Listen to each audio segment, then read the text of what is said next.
have excessive guilt.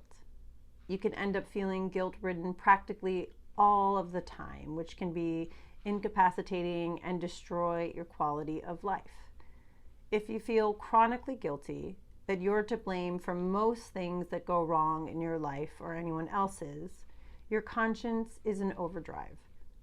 While it's appropriate and healthy to take responsibility for genuine mistakes and failures, it's inappropriate and unhealthy to feel guilt when you have done nothing wrong. You may suffer from chronic, unhealthy guilt if you always say you're sorry, even when it's unwarranted. If you apologize profusely beyond words necessary or appropriate for your transgressions, if you generally assume that you're wrong and the other person is right, or if you consistently berate yourself for real or imagined wrongdoings.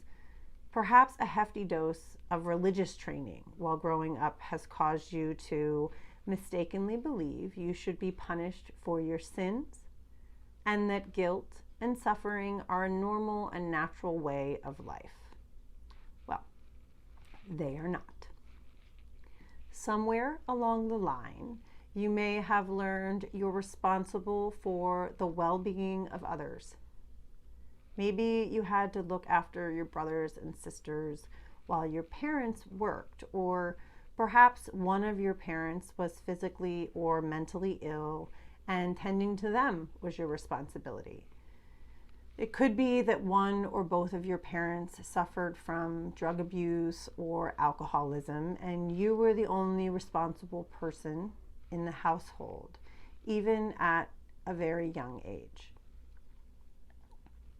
Maybe you used to assume things are your fault because your parents had difficulty taking responsibility for their actions and habitually blamed you instead.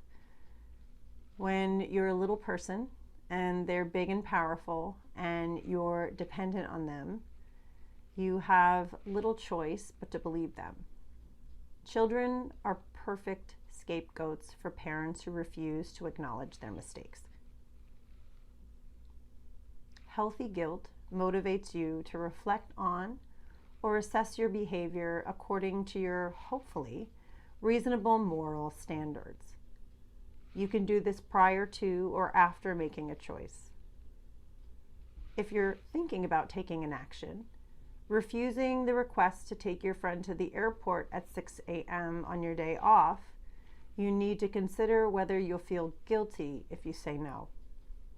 If you imagine you will, you might lean towards making the trip, or you may decide that you'll feel just fine suggesting he take an Uber. You may not have a chance to reflect beforehand, but refuse your friend's request and end up thinking about it afterwards.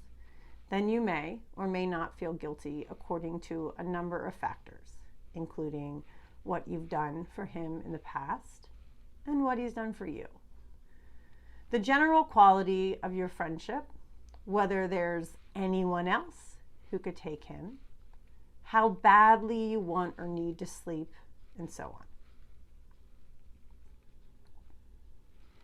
When you experience unhealthy guilt, you automatically feel guilty whenever you take care of your own needs and say no to someone else's. You don't take into account whether someone's request is reasonable, appropriate, or fair. You say yes because you're afraid of feeling guilty. Guilt is not meant to function as an automatic response to behavior.